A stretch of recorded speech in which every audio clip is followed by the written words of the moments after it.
In Durham, in October 2015, we received 3 outstanding gradings for efficiency. We were the only force to secure that from Her Majesty's Inspectorate of Constabulary, when we're not complacent, but I think it's worth just thinking through how we achieved that. And we achieved that by not looking through efficiency through the lens of money, but looking through the efficiency through the lens of people. And there's absolutely no doubt in my mind that one of the things that HMIC spotted, and I know because they told us, was it feels different here.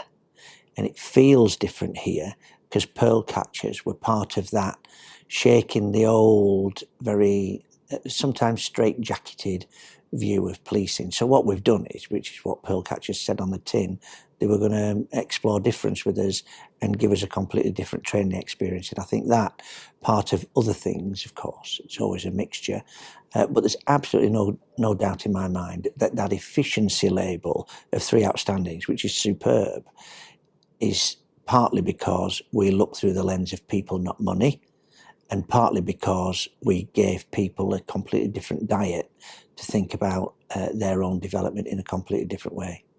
Once you've pretended to be an insect in front of all your colleagues, it does encourage difference.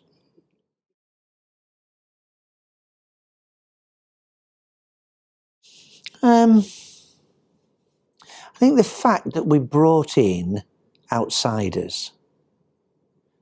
So when I think about what made the difference for us, what was the most significant? I mean, it was all important, but the one thing for me was bringing in outsiders, people who we'd not been exposed to before, and people who brought their own quirky view of the world, really. And because all too often in policing, you think, well, why don't they like us? Why don't they get us? And it's because we don't know what they don't know, and you become complacent when you look at yourself. So I didn't want the training program, the development program, to be delivered by some of our very expert trainers, because it wouldn't have had that freshness, and it wouldn't have had the appeal of this is how we are seen. Because what we're trying to do at the same time was encourage people to see that the public judging us and their confidence in us was a key part of our overall strategy. So, in one word, the one difference that Pearlcatchers offered us at the time of starting the programme was otherness.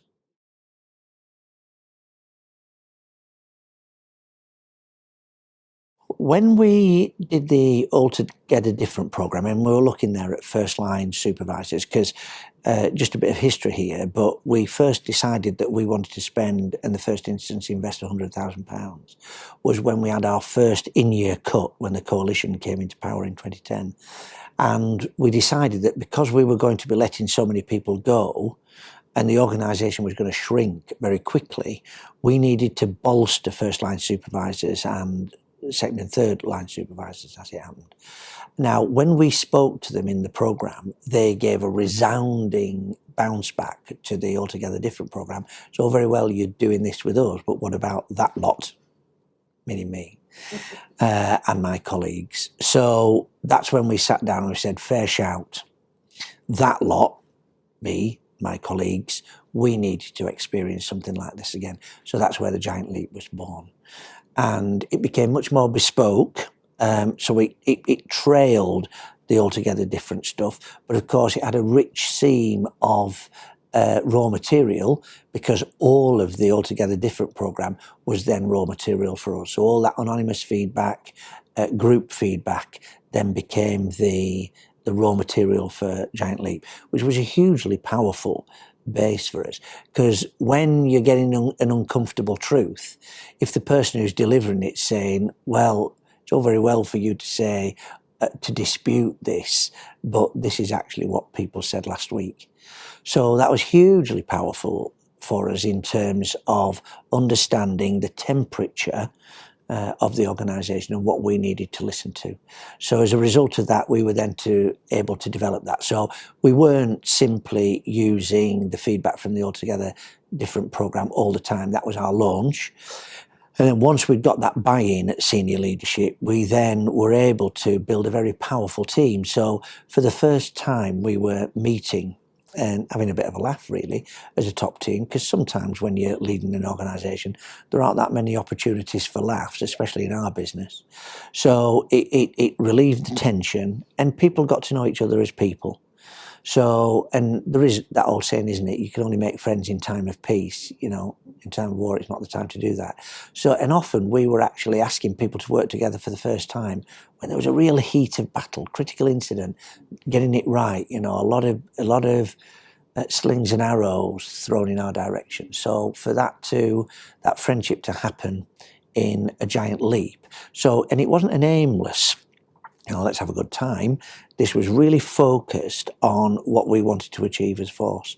And there's absolutely no doubt in my mind that that giant leap, building on that strong foundation of this is what your first line supervisors are saying about your style, pal.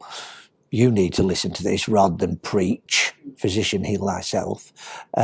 So that was really important. So there was a real strength to it. And then to align that to, so where do we want to be as a team, and then really building that strong team ethic. It all sort of fitted together. I'd like to say that I had this grand vision, that that's how it was all going to pan together. I had a sort of an idea that this is how it would pan out, but it certainly panned out better than I thought it would.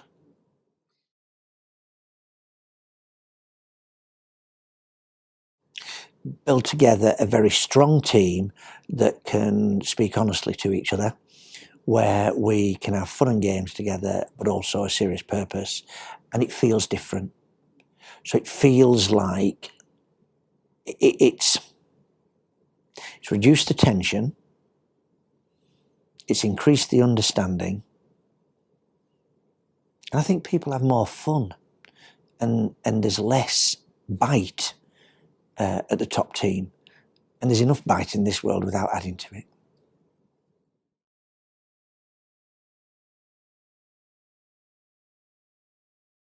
Oh, God, the $64,000 question. Would I do anything differently? Well, hindsight's a wonderful thing, isn't it? But I actually think the stumbling through the learning together it's jolly hard to unpick that stumbling as well. For example, one of the things that we stumbled upon was how to give me 360-degree feedback as a senior leader. And so we did a Wordle. And I've actually got 2 Wordles on my wall. So these are the things where if you repeat a word often enough, it gets bigger. So I've got a deputy's Wordle from 2013, I think, and I've got a chief's Wordle from 2015, and they are markedly different. But they serve as a timely reminder for me on my wall that I should think about some of the words that aren't as large as others, but they're still there, and some of them not very complimentary. And it also serves as a reassurance to people who are in my office that I've listened to what they said. So how that Wordle came about was the people in the Giant Leap programme, which is chief inspectors and civilian support staff equivalent and higher in the organisation, all getting together. And I wasn't there for a day. Peter and I sat down and decided this might be a good thing that I wasn't there, just to see what the dynamic was, for him to assess what the dynamic was when I wasn't there, and to assess whether or not my style might be a little bit, because I am enthusiastic. So sometimes that enthusiasm can sometimes be a bit, it can reduce the space that other people have. So, and as a result of that, he then got playful, I think, because he wasn't running this past me before he did it. He said, well, what's Mike Barton like on a good day and what's he like on a bad day? And these Wordles emerged from that. And they were hugely helpful for me to understand where I was at that time and what to do differently. And the reassurance was the Wordles changed significantly in the direction we wanted them to go. So would I do that differently? Well, no, if I did it differently, it wouldn't have happened, because that was an accidental thing where Pete was brave and then squared it with me afterwards, and I was happy with that. So I think it's bespoke nature of working with your own organisation is its strength. So this doesn't feel like somebody coming in, Pearlcatchers coming in and saying, right, you're going to fit our straitjacket. This feels much more like Pearlcatchers coming in and saying, we will mould ourselves to you, whatever that is.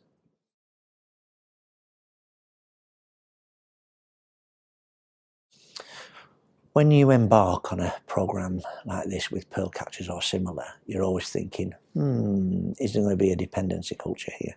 You know, are we going to have to continue to put coal on the furnace? Are we going to continue to have to pay for stuff? And it might be rather nice for Pearlcatchers to have a regular check.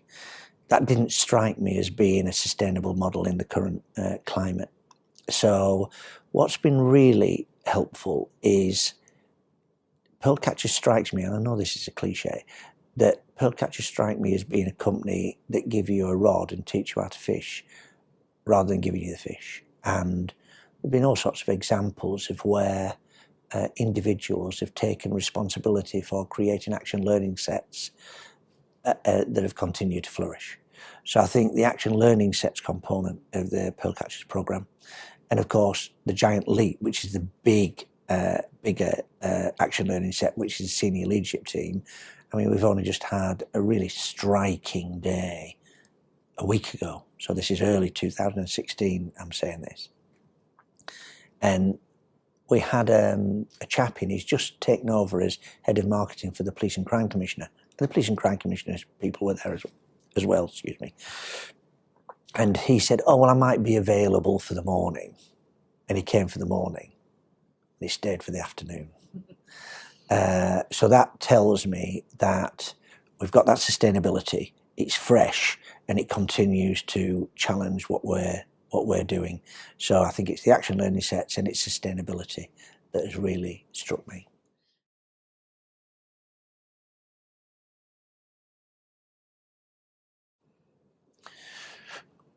We've become, as a result of the programme and its flex, I think we have become a more open organisation.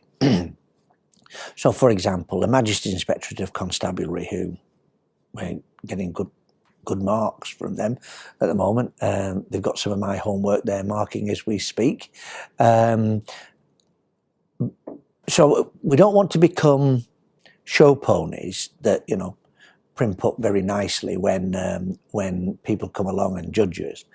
You know, we're working horses here. You know, we lift things and we carry things, but we're also mindful that we're judged on our appearance, so we care for that as well.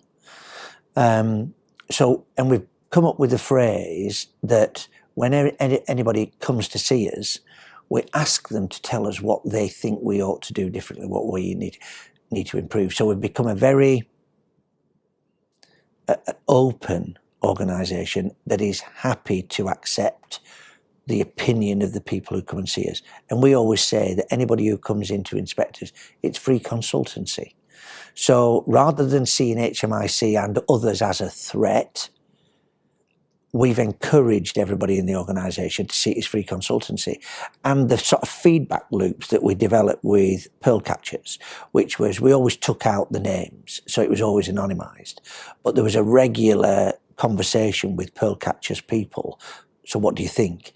And in the early stages of the Pearlcatchers programme, and this was hugely powerful, and a lot of people overlook it, we actually offered one-to-one feedback sessions on 360 degree with expert coaches and mentors from Pearlcatchers. So again, external, utterly anonymous. And the first time that some of our first and second tier leaders had of a professional talking through what that feedback meant. So not taking it personally, You know, this is constructive, doesn't feel constructive at the minute, feels a bit hurtful. So let's work through what that is. And I think that microcosm of what happened to an individual has allowed them to understand what we mean when we say HMIC coming and judging us is actually free consultancy. I think that personal relationship with Pearlcatchers was integral to it, as it always is. I mean, if there isn't mutual trust, I was really fed up with the way that we actually procured this. It just seemed to go on for years. It probably didn't, but we have definitely made our procurement processes much slicker since then. I understand that now that people can procure Pearlcatchers on the framework, which of course cuts out all that pain that I went through. But what it did do, that process, it really did distill the best five. And then as a result of that best five, we chose Pearlcatchers. I'm very happy to do that. So did I know about Pearlcatchers before that procurement process? Never heard of them. I thought there were people who dived down in the coral reef and found an oyster on the bed of the Pacific Ocean.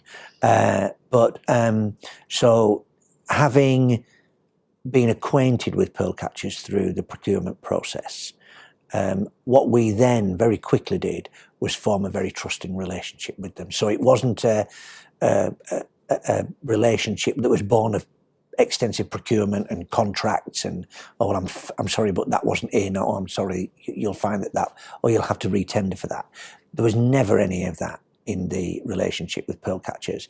It was very, right, how do we make the most out of this? What do we want out of this arrangement? Which of course was an improved organisation, and the staff who were part of it, the people who were part of this programme, feeling that it was theirs. And we quickly reached that position from a very formal process.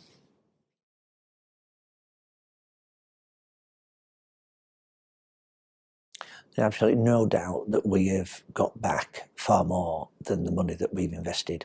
What is that? Well, we've tested it in a number of different ways, and if people were to come to the force, Gary Ridley, my Assistant Chief Officer, would be happy to talk to you about what he feels are the payback is. Our former leadership guru, Hannah Bell, who's now working on her own, would be happy to talk to you if you want to come and talk to me. So in terms of pounds and pence, I think it wouldn't be accurate to extract from our improvement, so what did Pearlcatchers offer? But I'm very happy to describe it as far more than what we actually put in. I think any organisation that's going through significant change, one of the first things to do, especially if they're cost cutting, is they cut training, they cut staff development. We did the opposite.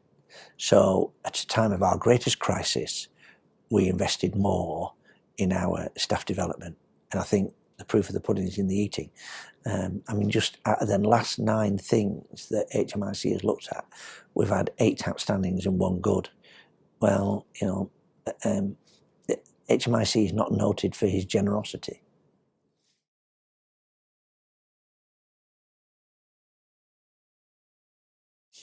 Well, could I recommend Pearlcatchers to other people?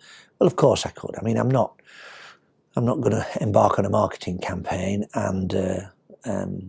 but yeah, I'd be more than happy to suggest to other people that they need to look at Pearlcatchers and sit down and talk to them. Don't just look at what it says on the tin. Our experience was when you actually stopped the car, lifted the bonnet and had a look inside, you learnt a lot more than what it looked like in a distance. So I would always encourage you to speak to people in Pearlcatchers and see what it can offer you. It's good for us.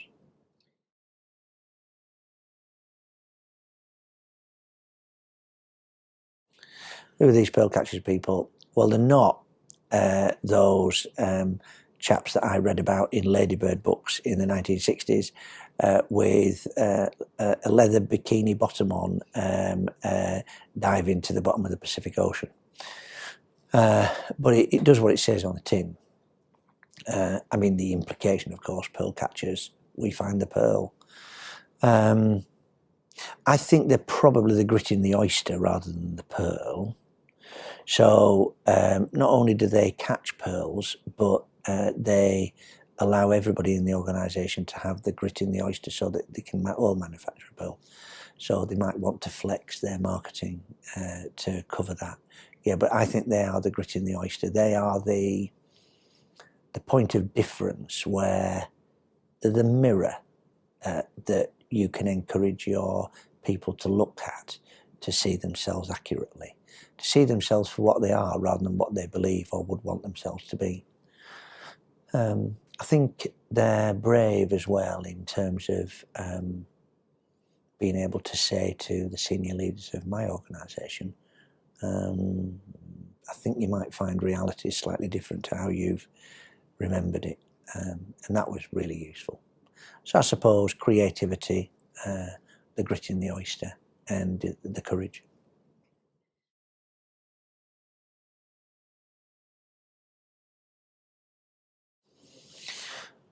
My message to people involved in the public sector, and in particular policing, is there has never been a better time to invest in development.